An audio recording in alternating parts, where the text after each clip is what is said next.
Hey, welcome to the channel. My name is Dallas with Red's Hunting, also associated with Red's Fly Shop. And today we are going to talk about the new Crispi Upland Pro. And I'll be honest, this is more of an unboxing review as I have yet to put any miles on this boot.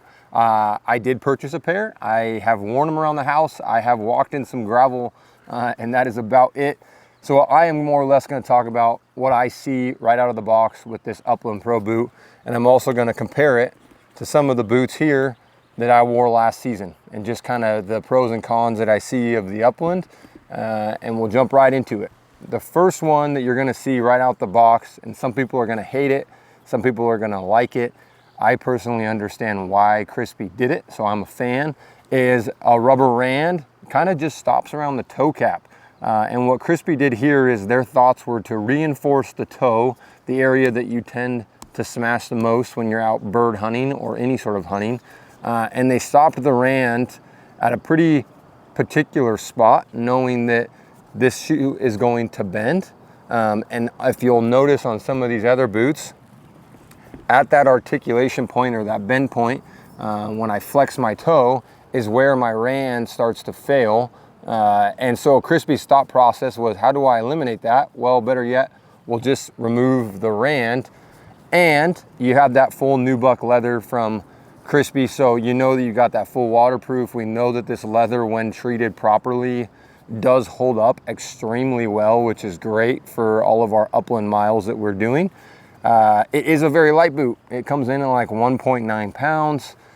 So if you kind of are looking at it in comparison, it kind of has a little bit of a all leather Laponia 3 vibe to it, which I think is semi what Crispi was going for, giving you that all leather, a little bit more abrasive resistance when we're hiking around in the rocks and stuff like that. On the back of the boot, you still got your Crispi intuition of where they attach these gaiters with the strapless gaiter hooks back here, which I think is going to be coming out on all of the Crispi boots as they launch. It's got a flex rating of 2, so maybe a tad on the softer flex rating than some of the other boots that I might choose for some of my chukar hunting, similar to maybe this Brickstall Mountain. It's got a flex rating of 3, so a little bit of a stiffer footbed.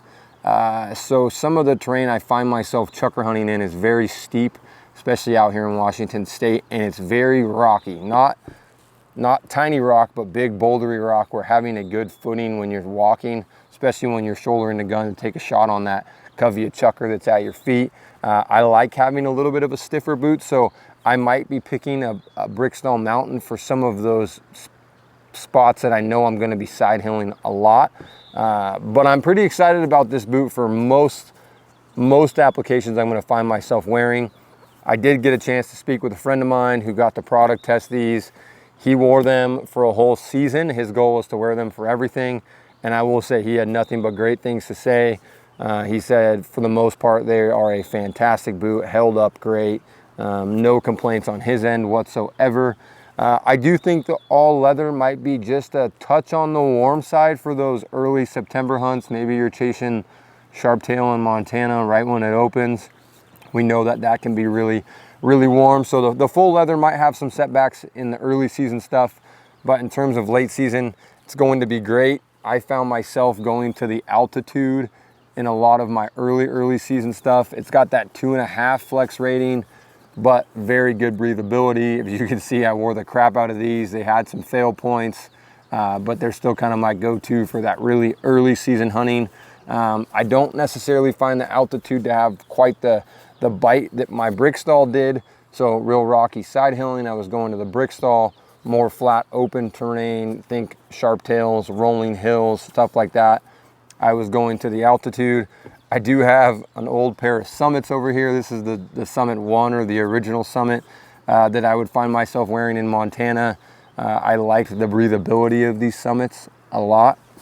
So these were kind of the 3 boots I wore last year. I'm gonna do my best to put as many miles on these this year, from Montana to Utah, as well as all of the states around us, Washington, Idaho, and Oregon. put as many miles on these. I will report back with kind of my initial thoughts. I'm going to do my best to kind of keep an update on these throughout the season so you can see how they wear and tear, you know, how the soles hold up, how not having a rand wrapped all around holds up. But right up, I do think that this boot is going to have some applications outside of the upland world. Maybe think some big game, early to mid-season, depending on where you're hunting. So don't necessarily get discouraged by the name that it says upland.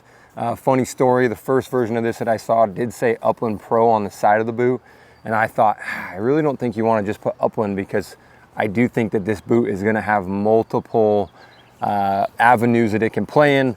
But I am excited for it in the upland world. We're going to go chase just about everything you can think of this season in it. And I will report back throughout the season on how they hold up. But if you're looking for an upland boot this season and you haven't got one yet, I highly recommend checking out the Upland Pro boot by Crispi.